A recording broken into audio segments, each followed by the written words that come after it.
Doctor Anbumani Ramadoss தன் முதல் சிறைச்சாலை அனுபவத்திற்கு பின் தன் முதல் பேட்டியை தொலைக்காட்சி ஊடகத்திற்கு என்று தந்தது நம் சத்தியம் தொலைக்காட்சிக்கு தான். அதில் அவர் தன் கருத்துக்களை தயக்கமின்றி பதிவு செய்திருந்தார்.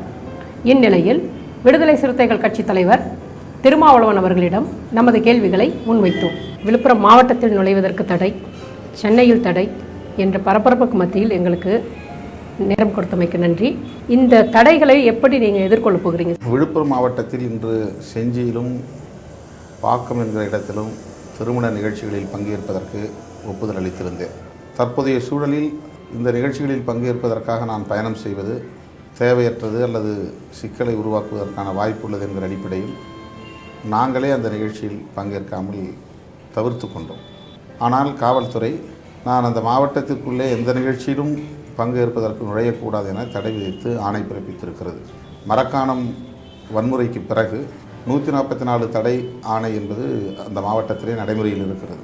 144 தடை ஆணை என்பது பொதுக்கூட்டங்கள், பேரணிகள், ஆர்ப்பாட்டங்கள் போன்ற அரசியல் நடவடிக்கைகளை காவல்துறையின் அனுமதி இல்லாமல் நடத்தக்கூடாது என்பதற்குத்தான்.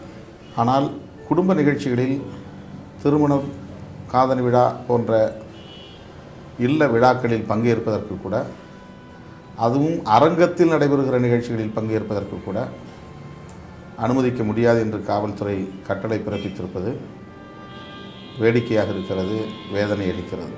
நான் சற்றும் எதிர்பார்க்கவில்லை.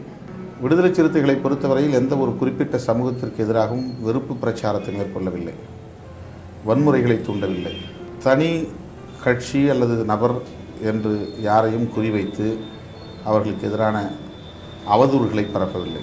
சட்டத்தின் மீதும் அரசின் மீதும் நம்பிக்கை வைத்து தலித் மக்களுக்கு பாதுகாப்பு வேண்டும், சமூக அமைதி பாதுகாப்பு வேண்டும் என்கிற அடிப்படையில் நாங்கள் அணுகிக் கொண்டிருக்கிறோம்.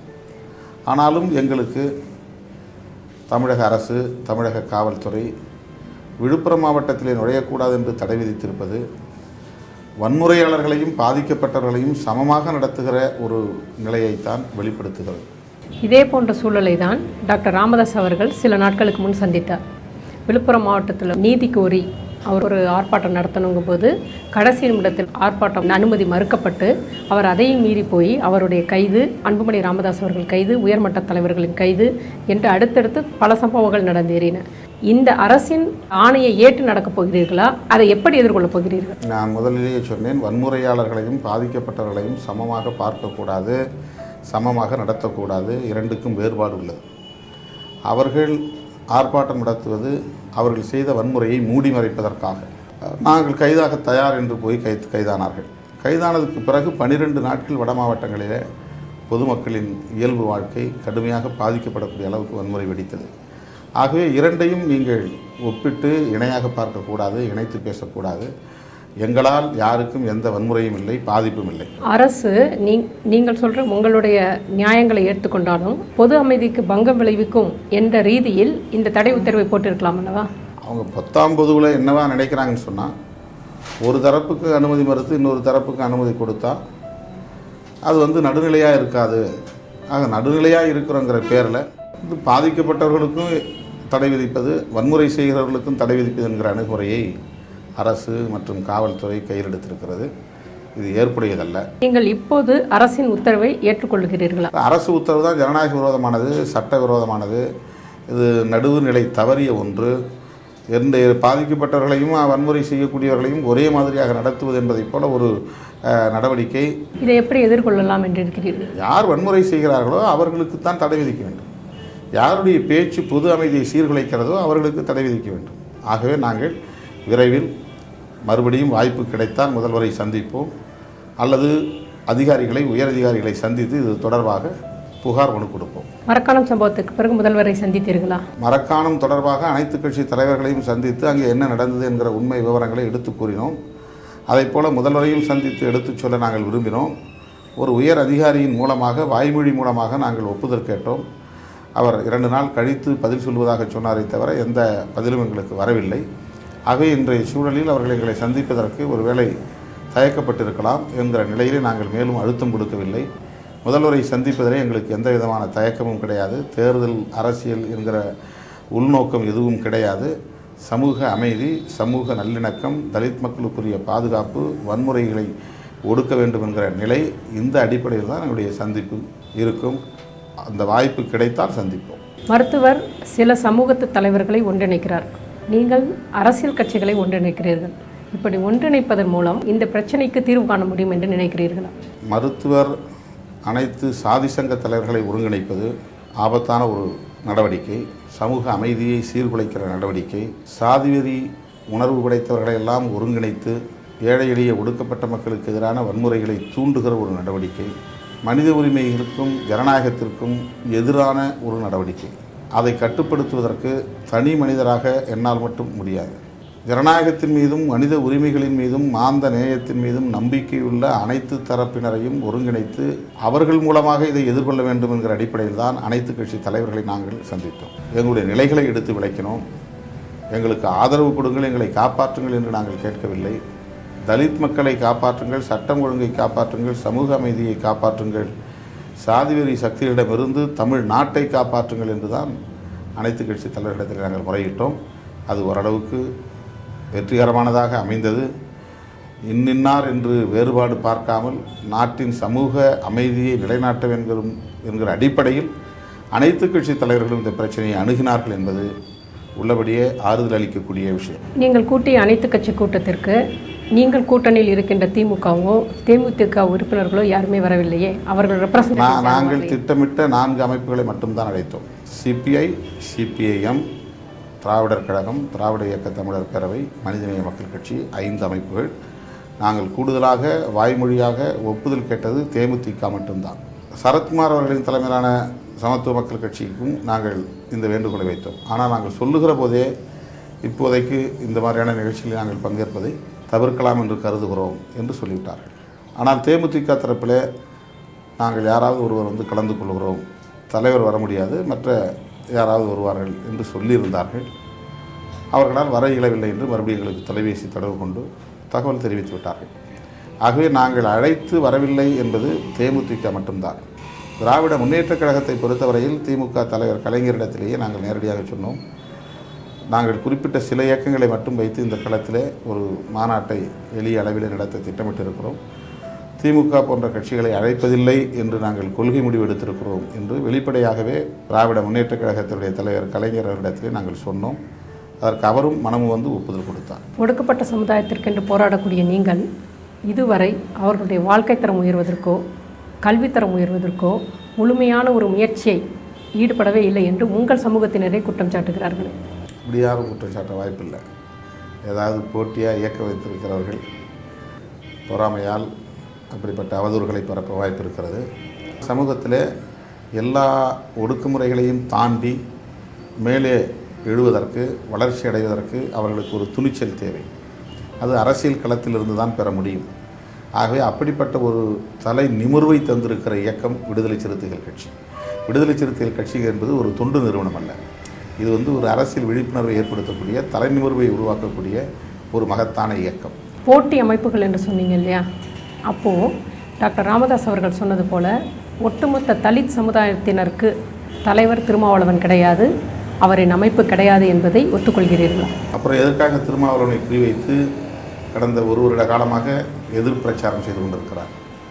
நான் தலித் மக்களுடைய ஒரே பிரதிநிதி என்றும் சொல்லவில்லை, தமிழகத்தில் தமிழ் சமூகத்தின் ஒரே பிரதிநிதி என்றும் நான் சொல்லவில்லை. தலைவர் என்பதை மக்கள் தான் அங்கீகரிக்க வேண்டும். போட்டி அமைப்பு என்று நான் சொன்னது, எல்லா சமூகத்திலும் பல்வேறு இயக்கங்கள் இருக்கின்றன. இப்போ பாட்டாளி மக்கள் கட்சி என்று சொன்னால் அந்த ஒரு குறிப்பிட்ட சமூகத்தின் நலனுக்காக நாங்கள் போராடுகிறோம் என்று அவர்கள் கூறிக்கொண்டாலும் கூட அதில் ஏகப்பட்ட இயக்கங்கள் இருக்கின்றன, சங்கங்கள் இருக்கின்றன, அமைப்புகள் இருக்கின்றன. இப்படி எல்லாவற்றிலும் நாம் சொல்லிக்கொண்டே போகலாம். அதை போல அம்பேத்கர் பெயரை சொல்லி பல இயக்கங்கள் இருக்கின்றன. அந்த இயக்கத்தை சார்ந்தவர்கள் ஒரு சிலர் வேண்டுமானால் அப்படி ஒரு புகாரை சொல்லலாம் அல்லது அவதூறை பரப்பலாமே தவிர மக்களிடத்திலே அந்த கருத்து இல்லை. திருமாவளவன் வளர்வதற்கு என்னை எதிர்க்கிறார் என்று மருத்துவர் சொல்கிறார். மருத்துவர் ஐயா 1 வருடமாக உங்களை எதிர்க்கிறார் என்று நீங்கள் சொல்கிறீர்கள். இருவருக்கும் இதில் ஏதேனும் அரசியல் ஆதாயங்களுக்காக ஈடுபடுகிறார்கள் என்ற ஒரு சந்தேகம் மக்கள் மனத்தில் எழுகிறது. இதற்கு உங்களுடைய விடை என்ன? இந்த சந்தேகம் எழக்கூடிய அளவுக்கு இன்றைக்கு அரசியலை மாற்றியிருப்பவர் மருத்துவர் பாமக நிறுவனர். அவர்தான் எதிர்வர இருக்கிற நாடாளுமன்ற தேர்தலுக்காக சில செயல் திட்டங்களை திட்டமிட்டு உருவாக்கி அதை துணிவாக நடைமுறைப்படுத்துவது என்ற அடிப்படையில் சமூக விரோத நடவடிக்கைகளில் ஈடுபட்டு வருகிறார். நான் அப்படி எதிர்வரும் தேர்தலை மட்டுமே குறிவைத்து எந்த நகர்வையும் செய்யவில்லை. ஒடுக்கப்பட்ட மக்களையும் பிற சமூக மக்களையும் ஒரு அரசியல் சக்தியாக வளர்த்தெடுக்க வேண்டும், குறிப்பாக விளிம்பு நிலை மக்களை அரசியல் சக்தியாக வளர்த்தெடுக்க வேண்டும் என்கிற ஒரு செயல் திட்டத்தோடு நான் களப்பணியாற்றி வருகிறேன். ஆகவே இந்த குற்றச்சாட்டை நான் மறுக்கிறேன். உங்கள் கட்சி ஒரு வன்முறை கும்பல் என்று சொல்வது பற்றி உங்களுடைய கருத்து என்ன? விடுதலை சிறுத்தைகளை வன்முறை கும்பல் என்று சொல்லுவது சாத்தான் வேதம் ஓதுவதற்கு சமமாகும். வன்முறையாளர்களே மற்றவர்களை பார்த்து வன்முறை கும்பல் என்கிறார்கள். கட்ட பஞ்சாயத்து செய்கிறவர்களே எங்களை பார்த்து கட்ட பஞ்சாயத்து செய்கிறார்கள் என்று சொல்கிறார்கள். கடந்த 25 ஆண்டு கால அரசியல் வரலாற்றை நீங்கள் புரட்டி பார்த்தால் தெரியும். 1987 மருத்துவ தலைமையில் நடைபெற்ற சாலை மறியல் போராட்டம் எவ்வளவு பெரிய வன்முறையை தமிழகத்திலே கட்டவிழ்த்து விட்டது. அதனால் 25 பேர் துப்பாக்கி சூட்டிலே பலியானார்கள். 5000க்கும் மேற்பட்ட குடிசைகள் அந்த நேரத்தில் தலித் மக்களின் குடிசைகளும் ஏழை எளிய மக்களின் குடிசைகளும் கொளுத்தப்பட்டன. ஆயிரக்கணக்கான மரங்கள் வெட்டி சாய்க்கப்பட்டன. அப்படிப்பட்ட வரலாற்று பின்னணியோடு வளர்ந்தவர்கள்தான் அவர்கள். 1999ஆம் ஆண்டு முதலாக நான் நாடாளுமன்ற பொதுத் தேர்தலிலே மூப்பனார் தலைமையிலான கூட்டணியில் இடம்பெற்று போட்டியிட்ட போது தேர்தல் என்றால் என்னவென்று எனக்கு தெரியாது, பிரச்சாரம் செய்யக்கூட எனக்கு தெரியாது.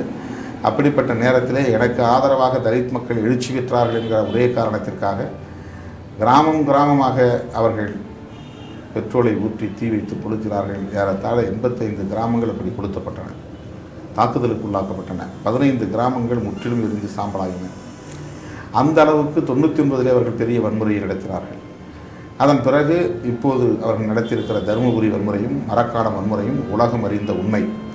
கைதுக்கு பிறகு 12 நாட்கள் தொடர்ந்து பொதுமக்களுடைய இயல்பான வாழ்க்கையை பாதிக்கும் அளவுக்கு பெட்ரோல் குண்டு வீச்சுகள், கல்வீச்சுகள், பாலங்களை வெடிவைத்து தகர்த்தல், இப்படிப்பட்ட நடவடிக்கைகளை செய்யக்கூடிய ஒரே கட்சி தமிழகத்திலே பாட்டாளி மக்கள் கட்சி தான். உங்கள் 2ஆம் மட்ட தலைவர்கள் கட்டை பஞ்சாயத்தில் ஈடுபடுகிறார்கள் என்ற குற்றச்சாட்டு உண்மையா போய்? இந்த மாதிரி ஒரு அப்பட்டமான ஒரு அவதூறு வேறு எதுவும் இருக்க முடியாது.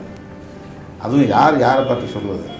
தமிழ்நாட்டிலே தாழ்த்தப்பட்ட சமூகத்தை சார்ந்தவர்கள் போய் கட்ட பஞ்சாயத்து பண்ணுவதற்கோ தலையீடு செய்வதற்கோ இங்கே இருக்கக்கூடிய உயர் சாதி இந்துக்கள் அல்லது இடைநிலை சாதி இந்துக்கள் அனுமதித்து விடுவார்களா? அதெல்லாம் அந்த நிலகுலத்தை இப்படி ஆக்கிரமிப்பு செய்து வைத்திருக்கிறார்களோ, தொழில்துறையில் இப்படி ஆக்கிரமிப்பு செய்து வைத்திருக்கிறார்களோ, அப்படி அரசியலிலும் அவருடைய ஆக்கிரமிப்பு எல்லா இடங்களிலும் வேறுபட்டு இருக்கிறது. போய் காவல்துறையிடம் போய் நம்ம போய் ஒரு புகார் கூட கொடுக்க முடியாது. நம்ம கொடுக்குற புகாரை அவர்கள் ஏற்றுக்கொள்ள மாட்டார்கள். விடுதலை சிறுத்தைகள் அப்படி கட்ட பஞ்சாயத்தில் ஈடுபடுகிறார்கள் என்றால் காவல்துறை சும்மா இருக்குமா? இப்போ ராமதாஸ் அவர்கள் கைது செய்யப்பட்டாங்க. அதற்காக 12 நாட்கள் பொது அமைதி குலைக்கிற மாதிரி, பொதுமக்கள் சஃபர் ஆகிற மாதிரி இத்தனை விஷயங்கள் நடந்தது. அவர் விடுதலை செய்யப்பட்ட பிறகும் கல்லெறிதல் தொடர்ந்து நடைபெற்றது. அது நீங்கள் செஞ்சீங்க அப்படின்னு என்ன தேவை இருக்கு? நாங்க ஏன் கல்லெறியணும்? இல்ல, இப்ப நீங்களும் செய்யல அவங்களும் செய்யலன்னா உங்க 2 பேருக்கும் விரோதமாக உலகத்துக்கு தெரியும். சமூக விரோதிகள் யாராவது செய்யறாங்களா? அவங்க தான் இந்த வேலையை செய்யறாங்கன்னு நாடே பார்த்துக்கிட்டு இருக்குது. அப்புறம் திரும்ப என்ன டவுட் உங்களுக்கு? எப்படி சந்தேகம் வருது? சில பேரை பிடிச்சு கூட கொடுத்திருக்கோம்னு அன்புமணி ராமதாஸ் பேட்டியில சொல்லியிருக்காரு. அவங்களுக்கு உண்மையை பேசுறதுலன்னு எழுதி கொடுத்துட்டு கடவுள்கிட்டே போய் சொல்லிட்டு பொய்யை பேசிட்டு இருக்காங்க. 2 அமைப்புகள் சேர்ந்து மேட்டுப்பாளையத்தில் ஒரு கூட்டம் கூட்டிய இடத்தில் மரவனை வெட்டு, மரத்தியை கட்டு சொல்லிட்டு தான் இருக்காங்க. எங்கேயாவது ஆதாரம் காட்டணும். அதற்கு எஃப்ஐஆர் போட்டிருக்காங்கன்னு சொல்றாங்க. இதே போன்ற பேச்சை பேசிய போது தேசிய பாதுகாப்பு சட்டம் விடுதலை சிறுத்தைகள் அப்படி எங்கேயும் பேசல. யாராவது உதிரி பேசியிருக்கலாம், விடுதலை சிறுத்தைகளோடு சம்பந்தம் இல்லாத யாராவது பேசியிருக்கலாம். நாங்கள் அப்படி எங்கேயும் பேச மாட்டோம். அப்படி அநாகரிகமான இயக்கம் அல்ல விடுதலை சிறுத்தைகள். அது என்னை பின்பற்றக்கூடியவர்கள் யாரும் அப்படி பேச மாட்டார்கள். மரக்காணம் கலவரத்தில் 4 உயிர்கள் பலி போனது. அதற்கு யார் பொறுப்பேற்பது? டாக்டர் ராமதாஸ் அவர்களா, நீங்களா, முழுக்க பாட்டாளி மக்கள் கட்சி தான் அதுக்கு பொறுப்பேற்கணும். அவங்க தான் திட்டமிட்ட வன்முறையை தூண்டினார்கள். 90 விழுக்காடு குடித்து விட்டு போதையிலே வந்துதான் இந்த வன்முறையில் அவர்கள் இறங்கினார்கள். அவர்களை குடிக்க வைத்தது பாமக, அவர்களுக்கு வன்முறையை கற்றுக் கொடுத்தது பாமக, அவர்களை சமூக விரோத நடவடிக்கைகளில் ஈடுபடுத்தியது பாமக. இது உலகம் அறிந்த உண்மை. டாஸ்மாகை மூட வேண்டும் என்பதில் உங்களோட நிலைப்பாடு என்ன? நாங்கள் அந்த காலத்திலிருந்து சொல்லிக் கொண்டிருக்கிறோம். மதுபான கடைகளை மூட வேண்டும். அதுவும் அரசாங்கமே சாராயம் விற்று ஆட்சி நடத்துவது அழகல்ல. ஊரிலே ஒருவன் சாராயங்காட்சி குடும்பம் நடக்கிறான், இவன் சாராயங்காட்சி குறைக்கிறான் என்று கேவலமாக பேசுவார்கள். அப்படி அரசாங்கம் சாராயம் காய்ச்சி சாராயம் விற்று ஆட்சி நடத்துவதைப் போல ஒரு அநாகரிகம் வேறு எதுவும் இருக்க முடியாது. வன்னியர்களுக்கு அவர்கள் தான் சாராயம் குடிக்கிறதுக்கு கற்றுத்தராங்க அப்படிங்கிற மாதிரி நீங்கள் சொல்கிறீங்க. அப்படி இருக்கும்போது அவங்க தான் டாஸ்மார்க்கை மூடணும்னு சொல்லிட்டு அது எல்லாமே நாடகம் தான். அவங்க வந்து ஒரு பக்கம் மதுபான கடைகளை மூடுங்குவாங்க, ஒரு பக்கம் அவங்களே கட்சி தலைவர்களே குடிபோதையில் தான் வந்து பேசுவாங்க. தன்னுடைய தொண்டர்களை எல்லாம் குடிப்பழக்கத்துக்கு ஆளாக்குறாங்க. இதுதான் தமிழ்நாட்டில் இருக்கக்கூடிய அரசியல் கட்சிகளில் பெரும்பாலான கட்சிகள் செய்து கொண்டிருக்கின்றன. பாட்டாளி மக்கள் கட்சி அதில் முதன்மையான இடத்தை வைக்கிறது. அவர்களுடைய இரண்டாம் கட்ட தலைவர்கள் குடித்துவிட்டு தான் வந்து பேசுவாங்கன்னு சொல்கிறீங்களா நீங்கள்? அவங்க கட்சியில் அதை யாரும் அவங்களால கண்ட்ரோல் பண்ண முடியல. மேடைக்கு வர்றக்கூடிய நிகழ்ச்சியில் கலந்துக்கிறவங்களே குடிச்சு தான் வராங்க. மதுபான கடைகளை மூட சொல்லி அவங்க கேட்குறாங்க அப்படின்னு சொல்லி. மதுபான கடைகளை எங்கே மூட சொல்கிறாங்க? அவங்க ஒருவேளை அவங்க நீண்ட காலமாக செய்து வந்த கள்ளச்சாராய தொழில் பாதிக்கப்பட்டிருக்கலாம், அதனால் அரசு கடைகளை மூட சொல்லலாம் என்று அவர்களே சொல்கிறார்கள். ஏன்னா அவர் மந்திரியே சொல்கிறார், உங்கள் கட்சிக்காரங்க தான் வந்து நிறைய குடிக்கிறாங்க உங்கள் விழா நடக்கும்போது அப்படின்னு. மந்திரியே சட்டசபையில் பேசி அவை குறிப்பில் இடம்பெற்றிருக்கிறது. மரக்காணம் கலவரம் நீங்கள் திட்டமிட்டு நடத்தியது என்று சொல்கிற குற்றச்சாட்டை நீங்கள் எப்படி மறுக்கிறீங்க? திரும்ப திரும்ப அதுக்கு நான் வந்து பதில் சொல்கிறதுல எதுவும் அர்த்தம் இல்லை. எங்களுக்கும் அதுக்கும் சம்மந்தம் இல்லை. நாடக காதல் ஒன்றில் கள்ளக்குறிச்சி தொழிலதிபரிடம் தன் பெண்ணை திருப்பி அனுப்புவதற்கு பேரம் பேசப்பட்டதாகவும் அதில் 1 கோடி ரூபாய் உங்களுக்கு தரப்பட்டதாகவும் நாங்கள் சொல்கிறோம் என்று குற்றம் வைக்கப்பட்டிருக்கிறது. இருக்காங்க, ஒரு வருஷமாக சொல்லிட்டு இருக்காங்க. அது ஆதாரத்தை காட்ட சொல்லுங்க. குரு அவர்கள் பேசிய பேச்சை விமர்சிக்கும் நீங்கள் அடங்க மறு, அத்துமீறு, திமிரியலு, திருப்பியடி என்று வன்முறை தூண்டும்படி பேசுவது முறையா? அடங்கமறு அத்துமீறுங்கிறது ஒரு குறிப்பிட்ட சாதிக்கான முழக்கம் இல்லை, ஒரு குறிப்பிட்ட கட்சிக்கான முழக்கம் இல்லை. யாரெல்லாம் ஒடுக்குமுறைகளுக்கும் ஆதிக்கத்திற்கும் இலக்காகிறார்களோ அத்தனை பேருக்கும் அது பொருந்தும். உலகத்தில் எல்லா நாடுகளுக்கும் அது பொருந்தும். அது தமிழ்நாட்டுக்கு இந்தியாவுக்கு மட்டும் இல்லை. இப்போ ஈழத்திலே அது பொருந்தும். சிங்கள இனம் வந்து அடக்குகிறது, தமிழ் இனம் அடங்க மறுக்க வேண்டும் அப்படின்னு நம்ம சொல்கிறோம். அவன் வந்து அத்துமீறக்கூடாது, இந்த எல்லைகளை மீறக்கூடாது, இந்த வரம்புகளை மீறக்கூடாதுன்னா நாங்கள் மீறுவோம் அப்படின்னு நம்ம சொல்லணும். ஏன்னா நமக்கும் அவங்களுக்கான சமத்துவம் இருக்கிறது என்று நிலைநாட்டுவதற்காக. அதனால் இது அடங்கமறு அத்துமீறு என்பது ஒரு குறிப்பிட்ட சாதிக்கோ ஒரு குறிப்பிட்ட கட்சிக்கோ உரிய முழக்கம் இல்லை. இது ஒரு விடுதலைக்கான முழக்கம், உலகத்திற்கு பொதுவான முழக்கம். இது வன்முறையை தூண்டுவதற்கு. கல்வி அறிவில் கொஞ்சம் பின்தங்கியுள்ள சமூகத்தினருக்கு தலைவராக இருக்கிற நீங்கள் இது போன்ற ஒரு உயரிய கொள்கை கொண்ட வாசகங்களை சொல்லும் பொழுது உங்கள் இனத்து பிள்ளைகள் எப்படி எடுத்துக்கொள்வார்கள் என்று நினைக்கிறீங்க? அதனால் யாரும் தப்பெல்லாம் புரிஞ்சுக்கல, தவறாக இதை புரிந்து கொள்ளவில்லை. அப்படி எங்கேயும் போய் திடீர்னு இவங்க மாதிரி திட்டமிட்டு 3000 பேர் ஒரு ஊருக்குள்ளே புது தாக்குன மாதிரிலாம் விடுதலை சிறுத்தைகள் எங்கேயும் போய் எந்த கிராமத்துலையும் தாக்குதல் நடத்தலை. அவங்களுக்கு வந்து இப்போ போலீஸ் வந்து பொய் வழக்கு போடுறாங்க, குண்டர் சட்டம் தேசிய பாதுகாப்பு சட்டத்தை ஏவுறாங்க சொன்னால் அதுக்காக பயந்து பின்வாங்கி ஓடி ஒழியக்கூடாது, அடக்குமுறையை ஏவினால் கூட அடங்க மறுப்போம் அப்படிங்கிறது தான். இன்றைக்கி தேசிய பாதுகாப்பு சட்டத்தில் போயிருக்கிறவங்க குண்டர் சட்டத்தில் போயிருக்கிறவங்களுக்கு இந்த இந்த முழக்கம் பொருந்தும். காதல் என்பது இயல்பான ஒன்றுன்னு சொல்கிறீங்க, ஆனால் திட்டமிட்டே உங்கள் சமூகத்தவர்கள் காதலிக்கணுங்கிற மாதிரி ஒரு ஆண்டிற்கு 1 லட்சம் ஜாதி இந்து பெண்களின் வயிற்றில் ஆதி திராவிடர்கள் கரு வளர வேண்டும் என்று நீங்கள் பேசியதாக ஒரு குற்றச்சாட்டு இருக்குது. இந்த மாதிரி ஒரு அப்பட்டமான அவதூறு வேறு எதுவும் இருக்க முடியாது. போயபல்ஸ் போன்ற பொய்யர்களையே மீறக்கூடிய அளவுக்கு இன்றைக்கு மருத்துவருடைய பிரச்சாரம் தமிழகத்திலே மாறி இருக்கிறது. 2001 நான் முதலாக மங்களூர் தொகுதியில் சட்டமன்ற தேர்தலில் போட்டியிட்ட போது எனக்கு எதிராக இதே மாதிரியான ஒரு பிரச்சாரத்தை மேற்கொண்டார்கள். அப்போது அவர்கள் துண்டறிக்கைகளாகவே அச்சிட்டு மக்களிடத்திலே விநியோகம் செய்தார்கள். அதில் என்ன சொன்னார்கள் என்றால், வன்னிய சமூகத்தை சார்ந்த பெண்களின் வயிற்றில் தலித்துகளின் கரு வளர வேண்டும் என்று திருமாவளவன் பேசினான் அப்படின்னு பிரச்சாரம் செய்தார்கள். அந்த பிரச்சாரத்தை தாண்டி நான் 2000 சில்லறை வாக்குகளின் வித்தியாசத்தில் வெற்றி பெற்று விட்டேன். பிறகு அதோடு விட்டுவிட்டார்கள். விடுதலை சிறுத்தைகளோடு சேர்ந்து தமிழ் பாதுகாப்பு இயக்கம், இலங்கை தமிழர் பாதுகாப்பு இயக்கம் என்னெல்லாம் இணைந்து செயல்படக்கூடிய அளவுக்கு மாற்றங்கள் உருவாகின. இப்போது மீண்டும் தேர்தலுக்காக இதே அவதூறு பரப்பப்படுகிறது. அப்போ எந்த எண்ணிக்கையும் சொல்லவில்லை. இப்போது 1 லட்சம் சாதி இந்துக்கள் என்று விரிவுபடுத்தியிருக்கிறார்கள். வன்னியர் என்பதை தாண்டி எல்லா சாதி இந்துக்களுடைய பெண்களின் வயிற்றிலும் கரு வளர வேண்டும் என்று பேசுகிறார்கள். இதை போல ஒரு அநாகரிகமான சிந்தனை வேறு எதுவும் இருக்க முடியாது. அப்படி செய்வதனால் என்ன சாதித்து விட முடியும்? அப்படி எப்படி செய்ய முடியும்? தலித்துகள் அப்படி மானாங்கனியாக போய் எல்லா சமூகத்து பெண்களிடையேயும் பழகிவிட முடியுமா? இவ்வாறு நடந்து கொள்ள முடியுமா? அதற்கு சமூகத்தில் இடம் இருக்கிறதா? எதுவுமே லாஜிக் என்பதே இல்லாத நிலையில் ஒரு பொறுப்பற்ற நிலையில் அவதூறுகளை பரப்புவது வேதனை அளிக்கிறது. எந்த இடத்திலும் அப்படி நான் பேசியதில்லை, எங்கள் கட்சிக்காரர்களும் பேசியதில்லை. அதை அவர்கள் ஆதாரபூர்வமாக நிறுவட்டும். அப்படி நிறுவினால் அரசு அல்லது சட்டம் என்ன தண்டனை கொடுக்கிறதோ அதை எதிர்கொள்ள நாங்கள் தயாராக இருக்கிறோம். நீங்கள் திமுக கூட்டணி, ஆனால் டாக்டர் ராமதாஸ் அவர்கள் கைது செய்த போது கண்டனம் தெரிவித்தது திமுக தலைவர், ஆனால் அதற்கு உடனடியாக நடவடிக்கை எடுத்தது முதல்வர். இதை எப்படி பார்க்கிறீர்கள்? பொதுவாக அதிமுக நடவடிக்கையை அல்லது ஆளுங்கட்சியின் நடவடிக்கையை, அரசாங்கத்தினுடைய நடவடிக்கையை விமர்சிக்க வேண்டும், எதிர்க்க வேண்டும் என்பதுதான் எதிர்க்கட்சிகளினுடைய அணுகுமுறையாக இருக்க முடியும். ஆகவே திமுக அதை ஆளுங்கட்சிக்கு எதிரான ஒரு நிகழ்வாகத்தான் பார்க்கிறதை தவிர, அணுகுகிறதை தவிர, விடுதலை சிறுத்தைகளுக்கும் பாமகவுக்குமான பிரச்சனையாக மட்டுமே அதை அவர்கள் பார்க்கவில்லை. திமுக ஆட்சியில் எங்கே பார்த்தாலும் உங்கள் பேனர் இருக்கும், உங்களுக்கு ஒரு மாநாடோ ஒரு பொதுக்கூட்டமோ ஒரு ஆர்ப்பாட்டமோ ஏதோ ஒன்று நடந்து கொண்டிருக்கும். ஆனால் இந்த 2 வருட காலத்தில், அதிமுக ஆட்சி காலத்தில் அது போன்ற எந்த ஒரு தோற்றமே வெளிப்படவில்லையே. அதற்கு ஏதாவது ஸ்பெஷல் ரீசன்? சுவர் விளம்பரம் எழுத முடியவில்லை, அழிக்கிறார்கள். காவல்துறையினரை அழிக்கிறார்கள். பேனர்களை வைக்க முடியவில்லை, காவல்துறையினரை வந்து கிழிக்கிறார்கள். பெரிய சிக்கலாக இருக்கிறது. ஆக ஆளுங்கட்சி கூட்டணியில் இருந்தால் தான் சில வேலைகளை செய்ய முடியும், இல்லை என்றால் அதை செய்ய முடியாது என்கிற அளவுக்கு சிக்கல்கள் இருக்கின்றன. ஆனால் எதிர்க்கட்சியை சார்ந்தவர்களுக்கு கூட காவல்துறை அனுமதிக்கிறது. தேமுதிகவுக்கோ திமுகவுக்கோ கூட அந்த வாய்ப்பை தருகிறது. விடுதலை சிறுத்தைகளின் நடவடிக்கைகளில் ஆங்காங்கே இப்படிப்பட்ட இடையூறுகள் இருக்கத்தான் செய்கின்றன. நீங்கள் வன்னிய மக்களுக்கு எதிரானவர்கள் இல்லை என்கிறீர்கள், அவர்கள் தலித் சமூகத்தினருக்கு எதிரானவர்கள் இல்லை என்கிறார்கள். அப்படி என்றால் எதற்காக இத்தனை அன்ட்ரஸ்ட் இருக்குது? வன்னிய மக்களுக்கு எதிரானவர்கள் இல்லை என்று சொல்லிவிட்டு நான் வன்னிய மக்களுடைய குடிசைகளை கொடுத்தவில்லை. வன்னிய மக்களுக்கு எதிரானவர்கள் இல்லை என்று சொல்லிவிட்டு வன்னிய மக்கள் மீது அவதூறுகளை நான் பரப்பவில்லை, வெறுப்பு பிரச்சாரத்தை நான் பரப்பவில்லை. ஆனால் அவர் தலித் மக்களுக்கு நான் எதிரி இல்லை என்று சொல்லிக்கொண்டே குடிசைகளை கொளுத்துகிறார், அவதூறுகளை பரப்புகிறார், பதற்றத்தை உருவாக்குகிறார், சமூக விரோத நடவடிக்கைகளை ஊக்கப்படுத்துகிறார். ஆகவே அவரை என்னை அதில் இணைத்து பொருத்தி பார்ப்பது சரியல்ல. நான் எந்த காலத்திலும் குறிப்பிட்ட எந்த ஒரு சாதிக்கு எதிராகவும் சிந்திக்கவோ செயல்படவோ மாட்டேன். அடக்குமுறைகளை எதிர்ப்பேன், ஒடுக்குமுறைகளை எதிர்ப்பேன், அவ்வளவுதானே தவிர இந்த சாதி என்பதனாலேயே ஒருவரை எதிர்ப்பது என்கிற அநாகரிகமான அணுகுமுறை எனக்கு எப்போதும் இல்லை. தலித் சமூகத்திற்கு தன்னை போல எவரும் செய்தவர் எவரும் இல்லை.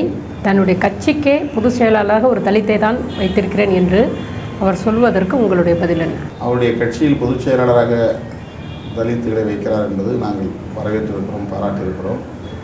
ஆனால் உண்மை நிலை என்னவென்றால், காலை ஒடித்துவிட்டு மயிலை ஆடு என்று சொல்வதைப் போல, குரலை நசுக்கிவிட்டு குயிலை பாடு என்று சொல்வதைப் போல, தலித்துகளை தன்னுடைய கட்சியிலே அடக்கி ஒடுக்கி எந்த சூடும் சுரணையும் இல்லாத வகையிலே வைத்திருக்கிறார். சூடு சுரணை உள்ளவர்களால் அங்கே அந்த பொறுப்பிலே அந்த பதவியிலே இருக்க முடியாது. ராமதாஸ் ஐயாவிற்கு வரும் திங்கட்கிழமை பைபாஸ் ஆபரேஷன் பண்ணப்படுவதாக செய்திகள் வந்திருக்கின்றன. அவரை நீங்கள் மருத்துவமனையில் சென்று பார்ப்பீர்களா? நானும் அதை ஊடகங்களின் வாயிலாக அறிந்தேன். அவருக்கு சிறப்பான முறையிலே அறுவை சிகிச்சை நடக்க வேண்டும், வெற்றிகரமான முறையிலே அறுவை சிகிச்சை நடக்க வேண்டும். அவர் உடல்நலம் பெற்று திரும்பி நலமுடன் வளமுடன் வாழ வேண்டும். இது என்னுடைய வாழ்த்துக்கள். எனக்கு நீங்கள் சொல்வதைப் போல அவரை நேரிலே சென்று சந்திப்பதற்கு அல்லது எனக்கு வேண்டாதவர்களை கூட சந்திப்பதற்கு பொறுமையும் இருக்கிறது, அந்த பெருந்தன்மையும் இருக்கிறது. ஆனால் அதை எப்படி மற்றவர்கள் எடுத்துக்கொள்வார்கள் என்பது எனக்கு தெரியாது. நான் அரசியலை வேறாகவும் நட்பு உறவு போன்றவற்றை வேறாகவும் பிரித்து பார்த்து அந்த அடிப்படையிலே பிரச்சனைகளை அணுகக்கூடிய நடைமுறையைத்தான் நீண்ட காலமாக பின்பற்றி வருகிறேன்.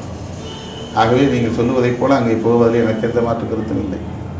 ஆனால் அதை அவர்கள் எந்த அளவுக்கு எடுத்துக்கொள்வார்கள் என்பது தான். நாம் சொன்னதெல்லாம் பொய்யாகிடுமே, இவரை எதிரியாக காட்டணும், ஒரு எதிரி வந்து நம்மளை பார்த்தாருன்னா நம்முடைய நாடகமெல்லாம் அம்பலப்பட்டு போயிடும் அப்படிங்கிற அச்சம் அவர்களுக்கு வரும். 2 சமூகங்களும் இணைந்து செயல்பட என்ன முயற்சியை நீங்கள் மேற்கொள்வதாக இருக்கிறீர்கள்? அவருடைய மனநிலை மாற வேண்டும், அவ்வளோதான். 2 சமூகம் மட்டும் இல்லை, ஒட்டுமொத்த தமிழ்நாட்டுக்குள்ள எல்லா சமூகமும் நல்லிணக்கத்தோடு இருக்கணும்.